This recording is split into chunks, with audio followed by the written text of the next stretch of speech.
हमारे सभी विशिष्ट अतिथियों का, आप सभी प्रबुद्धजनों का सेंट मीरा विद्यालय के इस पावन प्रांगण में अभिनंदन करता हूं, स्वागत करता हूं। साथियों, हम आगे बढ़ गए, मूल्य पीछे छूट गए। हमने बाजार बना लिए, लेकिन संस्कार कहीं खो गए। हमने सारी भाषाएं सीख ली, हम सभी भाषाएं बोलते हैं, बोल सकते हैं, लेकिन खुद को पहचानने की भाषा हम भूल गए। हमारे पास सब कुछ है, धन दौलत प्रतिष्ठा, लेकिन अकेले में बैठे तो हर संजीदा आदमी को लगता है सब कुछ होने के बाद भी कुछ खोया खोया सा है। सब कुछ होने के बाद भी है, केवल इसीलिए कि हमने अपने संस्कारों से, अपने ग्रंथों से अपने को दूर कर लिया, और इसीलिए आज समाज में ये सब विषम परिस्थितियां बनी, वातावरण दूषित होता गया। पूज्य महाराज श्री ने इसी बात को महसूस किया, एक उत्कंठा जगी, पुनः भारत को संस्कारवान बनाया जाए, पुनः हमारी युवा पीढ़ी हमारे पुरातन संस्कारों की ओर आकर्षित हो, और इसी उद्देश्य को लेकर 23 दिसंबर 2012 दिए हुए गीता उपदेश का 51वां वर्ष प्रारंभ हुआ। संयोग से उसी दिन अपने जीवन में गीता को आधार मानने वाले भारत के महान संत स्वामी विवेकानंद जी की 150वीं जयंती वर्ष प्रारंभ हुआ। उसी पावन गीता जयंती के दिन दिल्ली के चिन्मय स्टेडियम में भारत के अनेक प्रमुख न्यायविदों, भारत के अनेक प्रबुद्ध चिंतकों, चिकित्सकों, शिक्षाविदों, प्रमुख घर घर में पहुंचे, गीता जन जन तक पहुंचे। हर कार्यालय में हो गीता, हर विद्यालय में हो गीता, हर न्यायालय में हो गीता, हर चिकित्सालय में हो गीता।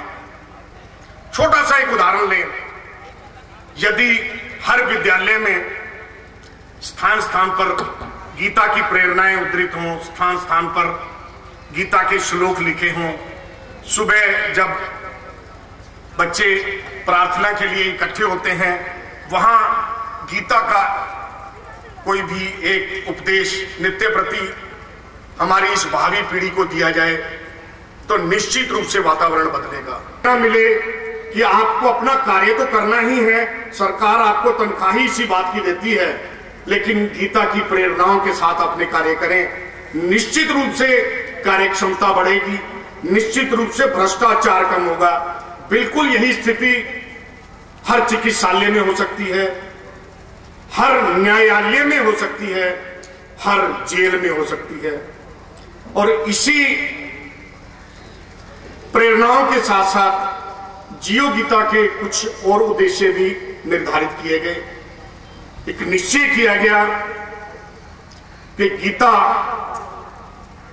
जिसको पूरे विश्व में मान्यता प्राप्त है, लेकिन दुर्भाग्य से उसे हमारे भारत में राष्ट्रीय ग्रंथ के रूप में मान्यता प्राप्त नहीं है। पर गीता की जन्मस्थली कुरुक्षेत्र में एक स्वतंत्र यूनिवर्सिटी गीता के नाम पर स्थापित हो, जहां गीता पठन पाठन करने वालों को अवसर मिले, गीता पर निरंतर शोध करने वालों को अवसर मिले,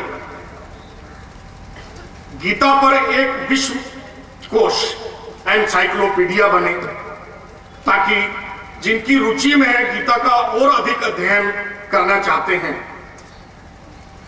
वो इस विश्व कोश के सहायता से गीता पर अपनी जानकारी और अधिक बढ़ा सके। इन्हीं उद्देश्यों की पूर्ति हेतु हमने कुछ विशेष क्षेत्रों पे विशेष ध्यान दिया है और उसमें सबसे प्रमुख है शिक्षा का क्षेत्र। जियो गीता का पूज्य गुरुदेव का यह मानना है, आज के दिन सबसे अधिक आवश्यकता है गीता प्रेरणाओं की, वो है हमारी भावी पीढ़ी। हमारी भावी पीढ़ी जो हमारे देश के भावी कर्णधार हैं, उनको सबसे अधिक गीता प्रेरणाओं की जरूरत है। इसलिए पिछले लगभग 1.25 वर्ष से 1.5 वर्ष से जब से जियो गीता की स्थापना हुई है, सबसे अधिक कार्य अभी तक स्कूलीय क्षेत्र में हुआ है, विद्यालयों में हुआ है। हरियाणा के क्षेत्र के लगभग 25 स्कूल जिन्होंने निरंतर इस पाठ को प्रारंभ किया है, उन्हीं का एक सम्मेलन था और पूज्य महाराज श्री के द्वारा वहां लगभग 300 बच्चों को भी पुरस्कृत किया गया, जिन्होंने गीता की इन प्रेरणाओं को स्वीकारा है, जो नित्य प्रति स्वयं तो पाठ करते ही हैं, अब उन्होंने अपने घर में भी नियम बना लिया कि घर के सभी सदस्य बैठकर रोजाना 9 श्लोकों का नियमित पाठ करें। आज के दिन माता पिता से तो बच्चों को प्रेरणा मिलती ही है, लेकिन जब बच्चे स्कूलों से विद्यालयों से इस प्रकार की प्रेरणा लेकर के जाते हैं और अपने घरों में ये प्रारंभ करते हैं, तो और अधिक अच्छा लगता है कि हमारे बच्चे इस ओर प्रेरित हो रहे हैं। पिछले वर्ष भर में एक विशेष क्षेत्र, हमारे जेलों में बंद कैदी भाई हैं, पूज्य महाराज श्री ने स्वयं वहां जाकर गीता की प्रेरणा उनको दी। और हिसार में तो हमारे बेनीवाल जी बैठे हैं, हमारे जेल क्षेत्र के राष्ट्रीय प्रमुख हैं।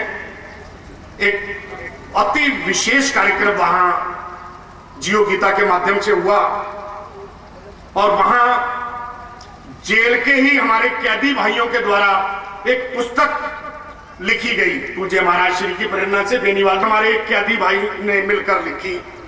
और इस क्षेत्र में बहुत अधिक कार्य हो रहा है और निश्चित माने कि वो भाई जब जेल से बाहर आएंगे तो उन्हें अपना संयमित जीवन जीने में गीता की प्रेरणाओं से बहुत अधिक सहायता मिलेगी, ऐसा हमें पूर्ण विश्वास है।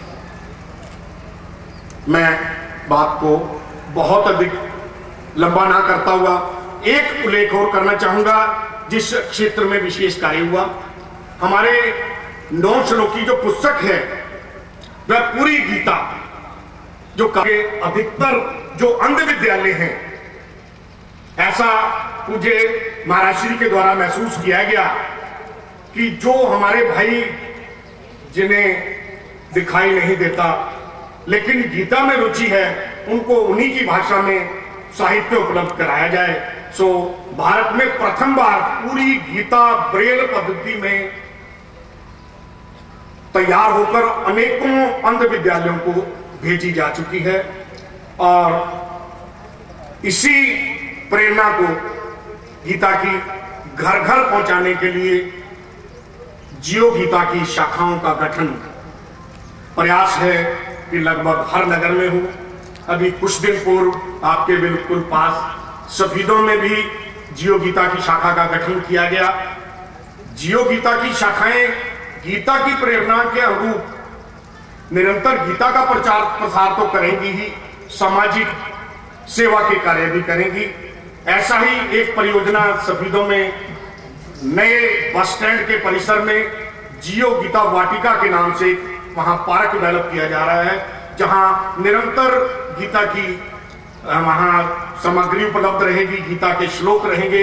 प्रातः जो लोग सैर के लिए आएंगे वो नित्य प्रति जींद में जियो गीता की शाखा का गठन होने जा रहा है विधिवत। मैं सभी सदस्यों को अग्रिम शुभकामना भी देता हूं और साथ ही ये आह्वान भी करता हूं कि जो सदस्य अब तक जुड़ चुके हैं वो तो जुड़े ही, आप में से उपस्थित और भी जो भाई बहन इस जियो गीता की शाखा के सदस्य बनना चाहें वो भी कृपया अपने नाम आज डॉक्टर आहूजा जी को, एसपी आहूजा जी को देकर अपने सदस्यता ग्रहण कर सकते हैं। धन्यवाद। जय श्री कृष्ण, जय श्री।